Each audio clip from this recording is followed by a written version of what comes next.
If you saw my last Slave to Darkness video, we were just getting started. We looked at the inspiration and we figured out the color palette that I'm going to use on the entire army. Today, I want to talk about bases.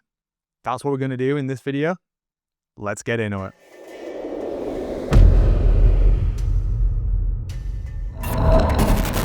Hey everybody, I'm Wayne. Thank you for joining me again. Now this is going to be the second video in the Slaves to Darkness series, and we're going to tackle the bases. As I said in the intro, we've already picked out the colours, we know what paints we're going to use, and we want to figure out now how we're going to get the bases done at a reasonable pace to the level that we require them, because they are going to interact very significantly with the models across the entire army. Why is it important then that we look at the bases separately? Why don't we do those after the fact? Why are we doing them first? These are all really good questions. Before we answer them, do me a solid, drop me a like, subscribe, leave me a comment, let me know, are you finding these videos useful? Hopefully you are. We've got that out of the way. Let's get back into thinking about what we're going to do with the bases. Let's get into the meat of it then, shall we? As basing theme is going to tie his entire army together, and there's going to be a synergy between our bases and his models. There's going to be a lot of interplay between the two. But we want to have a simple scheme that's easy to replicate en masse for the entire army. How are we going to do that? Well, we're going to start off from a black base coat. Nothing special here. Either use a rattle can, airbrush, or just brush on your favourite black colour and we'll be good to go.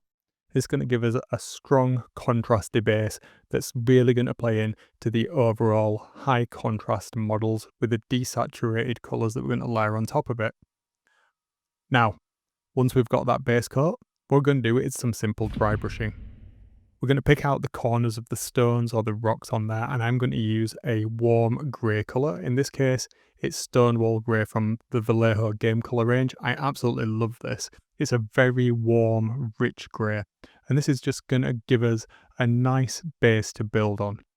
If you want to know more about dry brushing, I'll be doing a video in future about my specific technique, but just make sure that your bristles are a little bit moist when doing this.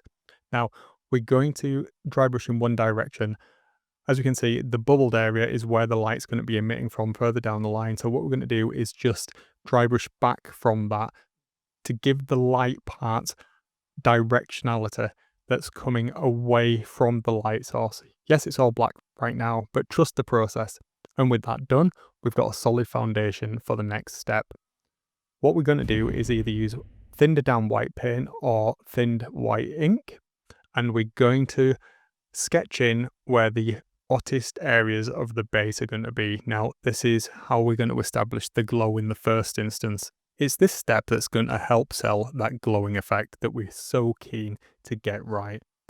I've got a video all about glows coming down the line, so if you want to know more about the specific techniques and why we're doing that later on, check out that video. But for now, what we want to do is trace around the perimeter of the rocks with some thinned down white paint or white ink. Don't worry about it, just take your time here. Neatness is key. Try and keep it off the rocks if you can and into the crevices. What we're also going to do is just paint around the bubbles. If you've not got any bubbles, don't worry, but this is just establishing the brightest points, and it's going to lay the foundations for the next couple of steps. Take your time, put on some music, and you'll get through this in no time. It's nice and easy. All you're doing is tracing shapes. I'm going to come back in now with the airbrush using exactly the same mix of thinned down paint or ink, whichever you've used, and I'm just going to follow what we've already laid down with the brush along the perimeter of the rocks. What this is going to do is give us a nice gradient into the darkness of this liquid, whatever it's going to be. I'm not setting the eye pressure too low, but not too high. I want a little bit of speckling to add some texture, and I'm going to do the same thing around some of the bubbles, just creating brighter spots compared to the dark. And then when we come back in with our filter color, that's really going to give us this nice contrasty look. The next step then, we're going to use some sepia ink, again through the airbrush, and we're going to use this to filter the rock. All of the hard work was done during the dry brushing stage really. We've got the directionality of it from the glow that we've established, and we're literally just going to come in and filter over the top of it. A nice even coat, nothing too thick. Just let your airbrush do all of the work here. If you've not got an airbrush, you could put on a very thin glaze, just mix a ink or a wash, something like Agrax Earthshade with a little bit of water, and apply it to the rocks. Try not to get too much into the glow that we've already established, but don't worry if you do, it's just going to add more variance. This is pretty much going to be a rinse and repeat of the previous step. We're going to filter. I'm going to use this Daler & Brownie FW fluorescent pink. I think it's called Rose, the colour. And this is a really great colour for this purpose. Now, it doesn't really matter what colour you're wanting to use. All we're going to do is apply it very thinly as a filter over the liquid area of the base. As you can see, that dark area is not taking the ink quite as well as the gradient we established with the white, and that really hot area around the rock is popping in a brighter pink. Now, once we come in and re-establish that with the white again in the next step, you'll start to see the contrast really coming into play and how we're building up this glow. We're almost there now with it, and this is almost a copy and paste of one of the previous steps. What we're going to do is come back in with some even thinner white ink, and we're just going to trace along the baseline of the rocks and a little bit around the bubbles as well. You don't have to trace the entire thing if you don't want to. You could choose to just pick out one or two spots to be the brightest point. That will look equally as good. At the end of this entire thing, once we've put some satin varnish on the whole model, once we've got the actual figure attached to it, this is really going to pop.